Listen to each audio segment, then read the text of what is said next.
ችግር የለውም እሱ ይገሳት ይጓለች። አሁን አንተም እያወራችሁ ካርጋችሁ ሰላም ጤና ይስጥልኝ ውድ ተመልካች፣ እንዴት ናችሁ? ደህና ናችሁ ወይ? ሁሉ ሰላም፣ ሁሉ መልካም ነው፣ እግዚአብሔር ይመስገን። እኔ በጣም ደህና ነኝ። እንግዲህ ዛሬ እየላችሁ እየመጣሁት አዲስ ቪዲዮ ነው። ይሄንን ቻናሌን ሰብስክራይብ እና ላይክ እያረጋችሁ ገባ ገባ ብትሉ በጣም ደስ ይለኛል ማለት ነው። ወደ ገደለው ቪዲዮ አብረን ስንሄድ ሩታና አብርሽና ኤፍሬም አንድ ቤት ቁጭ ብለው እነሱ እንግዲህ ከውጪ መጥተው ደክሟቸው ቁጭ ሲሉ ቡዝዬና ይሄ ማን ነው እንግዲህ ዳኒ የተረገመ ነው አይደለ? ዳኒ ወደ ነዳበት ነው የሚነዳውና እንግዲህ መተው አብርሽን ሐኪም ቤት እንወስድሃለን ትኩሳት ምናምን አለብህ ብለው በጣም በቃ አብርሽን እየተጋፉት ነበረ። አብርሽ ደግሞ ምንም አልሆንኩም፣ ለምንድነው ሐኪም ቤት የምትወስዱብኝ ምክንያትስ ምን አለ? እናንተ ደግሞ ብቻችሁን ሐኪም ቤት የምትወስዱኝ ምክንያት ምን አለ ብሎ ሲጠይቅ ነበረ አብርሽ። በነገራችን ላይ አብርሽ ጠየቀም አልጠየቀም ለነሱ ነገሮቹ በጣም ከባድ እስከሆነ ድረስ ስለዚህ እንግዲህ ሁሉም ነገር ለበጎ እስከሆነ ድረስ ብዙዬ ደግሞ ወንድሜ ጤነኛ አይደለም፣ ተደግሞበት ነው፣ ተቋጥሮበት ነው እያለች ነው። አሁን አንቺ እንደዚህ የምትሆኚው በጤናሽ ነው ወይስ ብላ ሩታን ስትጠይቃት ነበረ። አዎ በጤናዬ ነው፣ በጤናዬ ባልሆን ለምንድን ነው እንደዚህ የምሆነው? ተወጇለሽ አይደለ እንዴ? ተወጇለሽ ብላ እንግዲህ ቡዝዬ ስትጠይቃት ነበረ። ቡዝዬ ሴት ልጅ ሆና ተጃጃለች ማለት ነው። ካልወደደችው ለምንድን ነው እንደዚህ የምታደርገው? ለምንስ ይሄንን ነገር አስፈለገ ማለት ነው? እና ነገሮቹ አንዳንድ ጊዜ ወጣ ያለ ነገር ከመጀመሪያው የማናስተውል አይነት ከሆነ ወጣ ያለ ነገሮችን እንግዲህ ወጣ ያለ ነገሮችን በጣም እንትን ብሏልና በጣም ከብዷል። የነሱ የሚያደርጉት ድርጊት አሁን ላይ አነጋገሪ ሆነዋልና እንግዲህ ውድ ተመልካች እግዚአብሔር ደግሞ የሰው ልጅ ያስባል እግዚአብሔር ይፈጽማል እንደሚባል አባባል ከመጀመሪያው የሰው ልጅ ካላሰበበት እግዚአብሔር ደግሞ ለብቻው እግዚአብሔርን አይነ መውጋት የለብንም ማለት ነው። ስለዚህ ነገሮቹ አሁን ሩታን እንደ ማንም ሰው አላየቻትም።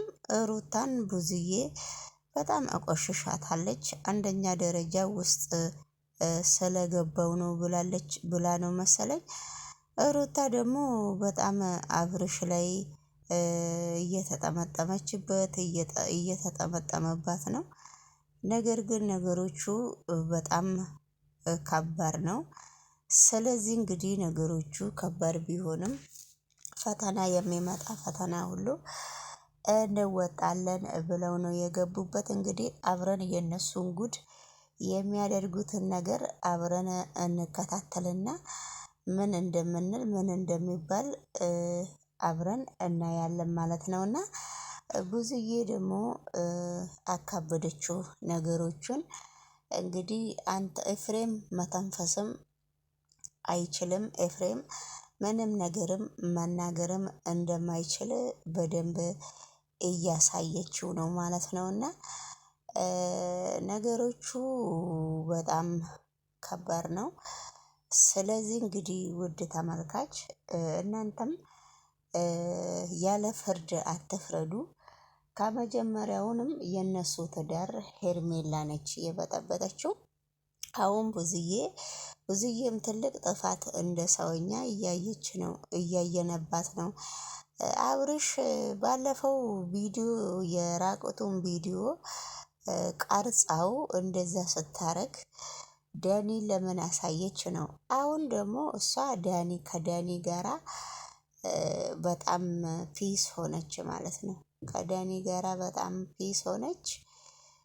ነገሮቹን እያደፋፈነች ነገሮቹን እያመዛዘነች አይደለም። አሁን እሷ ምን እንደፈለገች እኔ ወንድሜን ነው የምፈልገው። እኔ ወንድሜን ስለምፈልግ ወንድሜን ይዤ መሄድ እፈልጋለሁ። አብረን ትንሽ እንጆን እናድርግና እና ብላ ስትጎትተው እኔ ሩታን ትቻት አልሄድም።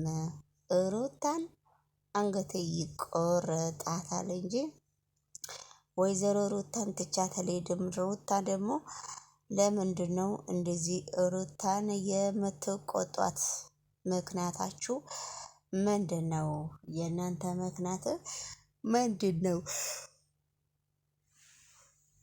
ብላ እንግዲህ ብሎ እርስ በራሱ የድሮ ሚስቱን እሷ ደግሞ ሚስቱ አይደለሽም፣ ተፋተሻል፣ ቆመሽ ተፋተሻል፣ ምን ፈልገሽ ነው የምትለው። እሱ ደግሞ ሚስቴ ነች ሩታን ማንም ሰው እንዳይነካት ስትለው ነበረ። ነገሮቹ ግን እንደዚህ እንደተደፋፈኑ ነገሮቹ ስለማይቀሩልሽ በጊዜሽ ወደምትሄጂበት ቦታ ብትሄጂ በጣም ነው ደስ የሚለው በሚል ሁኔታ ነው እንግዲህ እየተግባቡ ያሉት። ውድ ተመልካች ነገሮቹ ባይግባቡ ኖሮ እንደዚህ አይደለም፣ ቢግባቡ ኖሮ እንደዚህ አይደለም። እንግዲህ አብርሽም አንዳንድ ጊዜ አልሄድም ብሎ እምቢ ስል በስተመጨረሻ ላይ እኔ ወንድሜን እየው ነው የሚሄደው ወይንም እንደሚሆን እዚህ እንሆናለን ስትል ነበረ ብዙዬ። አይ ብዙዬ የወንድምሽንም ይዘሽ አትሂጂ፣ ቡናም እዚሁ እናፈላልሻለን፣ እዚሁ ቁጭ ብለን አብረን እንጫወታለን። ለምንድን ነው እንደዚህ የምትሆኙ ብላ ሩታ ስትናገር ነበረ። እኔ ቡናሽንም አልፈልግም ምንሽም አልፈልግም ነው ያለችው። ነገሮቹን ግን በጣም ብዙ እያካበደች ነው ነገሮችን ብዙ በጣም እያካበደች ስለሆነ ውድ ተመልካች፣ ስለዚህ እንግዲህ እግዚአብሔር አምላክ ደግሞ ጣልቃ ይግባላቸው ማለት ነውና አብርሽ እንግዲህ አብርሽ ጤነኛ ሆኖ አንቺን መርጦ አንቺን ወዶ ወደ አንቺ ሲድን ከተመለሰ እሰየው ነው ያለችው። እውነትም ይሄ እንግዲህ ሌላ ነገር ካልሆነ አብርሽ ወዶ ፈቅዶ ወደ እሷ ከተመለሰ እግዚአብሔር ይመስገን ነው የሚባለው። እግዚአብሔር ይመስገን ነው የሚባለውና ስለዚህ እንግዲህ ውድ ተመልካች እናንተም በርቱልኝ፣ ጠንክሩልኝ፣ ላይክ እያደረጋችሁ ሰብስክራይብ እያደረጋችሁ እናንተም እንግዲህ በርትታችሁ ጭቅጭቃችሁን ሚዲያ ላይ አንጥፉ። እኛም በእናንተ ኮፒ እንወላተፋለን። እናም እንግዲህ ሰብስክራይብ ማድረግ የሚችል ሰውም ሰብስክራይብ ያድርገን። ሰብስክራይብ ማድረግ የማይችለን ከሆነ እንግዲህ ቀኑን ይጠብቃል ማለት ነው። የኔ ቻናል ቀኑን ይጠብቃል ማለት ነው እላችኋለሁ። እንግዲህ ውድ ተመልካች ስለዚህ እንዴት ናችሁ? ሽር ወደ ጅማ ነው እንግዲህ ሽር ጉድ የምንለውና ስለዚህ ኑሮ ይሄን ይመስላል እላችኋለሁ። ውድ ተመልካች ኑሮ ይሄን ይመስላችኋል። እናንተ ደግሞ ላይክ እና ሰብስክራይብ እያረጋችሁ አበረታቱኝ። እያወራው በቃ ወደ ሌላ አሳብኩ በቃ ወደ ሌላ ጭው ብዬ ሄድኩና ምን ይሻላል እንግዲህ ቻናሌ ማን ሰብስክራይብ እንዳረገኝ ማን እንደገደለኝ ማን እንደቀበረኝ የሱ ሀሳብም ፉል ታይም ኦልሬዲ በጣም ገብቶኛል ማለት ነው። ላይክ አድርጉ ሰጥ ብላችሁ ችግር የለውም እሱ አሁን አንተም እያወራችሁ ካርጋችሁ ተነስ